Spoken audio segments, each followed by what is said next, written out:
یہ بخاری شریف کی روایت ہے جس سے استدلال کیا جاتا ہے تراویح کے بارے میں۔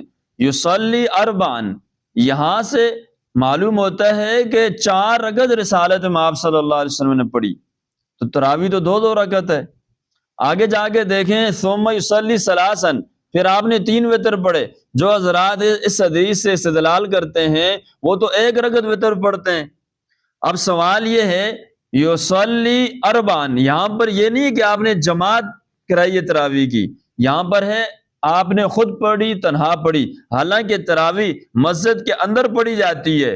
یہاں پر صرف پڑھنے کا ذکر ہے، پورا سال پورا رمضان پڑھنے کا ذکر نہیں، حالانکہ تراویح پورا رمضان پڑھی جاتی ہے۔ یہاں پر مسجد میں پڑھنے کا ذکر نہیں، حالانکہ تراویح رمضان میں مسجد کے اندر پڑھی جاتی ہے۔ یہاں جماعت کا ذکر نہیں، تنہا پڑھنے کا ذکر ہے، حالانکہ تراویح جماعت کے ساتھ پڑھی جاتی ہے۔ تو اس سے معلوم ہوا یہ روایت جس کو استدلالن پیش کیا جاتا ہے کہ یہ تراویح کے بارے میں ہے 8 رکعت، یہ نبی علیہ الصلوۃ والسلام کی تہجد کی نماز تھی۔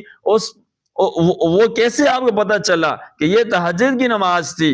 وہ اس طرح ما کان رسول اللہ صلی اللہ علیہ وسلم یزید فی رمضان ولا فی غیرہ،